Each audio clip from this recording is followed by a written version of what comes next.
tous, j'espère que vous allez bien, que vous avez passé une bonne journée et que vous avez passé une bonne semaine. Je suis très heureuse de vous retrouver aujourd'hui pour une nouvelle vidéo. J'ai pas pu la semaine dernière parce que j'étais malade, alors nous voilà aujourd'hui pour la présentation du premier roman de Laurent Cory qui s'appelle 5, 15, 19, 43, 47, paru dernièrement aux éditions Nombre 7.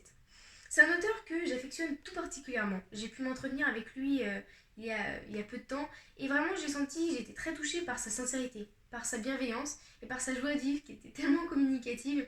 Et on peut dire que ce roman-là, c'est un de mes gros coups de cœur de l'année 2021. Alors, Laurent Cory qui a fait les grandes heures des sports mécaniques, en travaillant plus de 20 ans au service des sports de TF1, et aussi en étant directeur du pôle mécanique d'Alès de 2006 à 2012. Et enfin, il s'est lancé dans l'écriture de son premier roman pendant le confinement. Alors voilà, il y en a qui dansaient, il y en a qui écrivaient, il y en a qui dessinaient. Pendant le premier confinement, lui, il a décidé d'écrire son premier ouvrage et c'est pour notre plus grand bonheur aujourd'hui. Alors, voilà, j'ai trouvé cette couverture et ce titre très intriguant. C'est énigmatique, c'est-à-dire que c'est très fort parce qu'on est plongé dans cette histoire même avant d'avoir lu la première page du roman. Et vous avez été nombreux à me poser la question, qu'est-ce que c'est 5, 15, 19, 43, 47 ? Je ne vous dévoilerai pas évidemment parce que c'est le grand mystère de ce roman, mais je trouve ça très, très intéressant d'avoir fait un titre qui ne ressemble à aucun autre. Ensuite, l'histoire, c'est celle du destin de Pascal Mandragou. Vous l'avez vu dans les indices, Pascal Mandragou, c'est un expert comptable.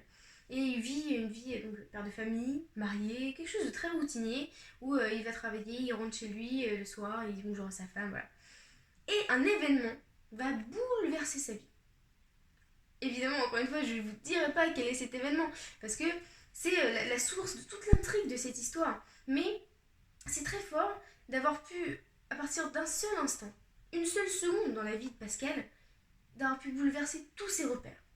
Et il va jongler entre son passé, ses proches, son futur, le futur qui lui est destiné, et il va essayer de trouver sa place dans une vie qui est peut-être pas la sienne, et il va essayer de comprendre qui il était, qui il va devenir, qui il est en ce moment, et il va être totalement perdu, et il va essayer d'échapper à cette vie dont il n'aurait absolument pas voulu, et on se retrouve dans une sorte de drame psychologique, très émotionnel, qui nous fait toujours revenir à un point principal, juste la question, mais qu'est-ce qu'on aurait fait à sa place? Et c'est ça que j'ai beaucoup aimé, c'est qu'est-ce que j'aurais fait si j'avais été à sa place, si cet événement bouleversant dans ma vie avait juste changé la manière dont je vois les choses, la manière dont je vois la société. Et voilà, c'est aussi quelque chose qui m'a marqué, c'est qu'on ne peut pas s'arrêter de lire. Je l'ai vu dans beaucoup de témoignages à propos de cet ouvrage. On est là, on a un chapitre, on termine un chapitre, c'est impossible de fermer le livre. Ça, c'est impossible. On est obligé de passer au chapitre suivant. Et je l'ai lu d'une traite. Et c'est ça qui fait la force aussi de ce roman, c'est qu'on ne peut pas s'arrêter. C'est carrément addictif. Et donc voilà, j'espère que ça vous aura plu. Évidemment, je vous mets le lien en description pour commander le livre si vous êtes intéressé. Alors c'est 5, 15, 19, 43, 47. Un livre de Laurent Cory, paru aux éditions Nombre 7. J'espère que ça vous aura plu. On se dit à très très vite pour une prochaine vidéo. A bientôt.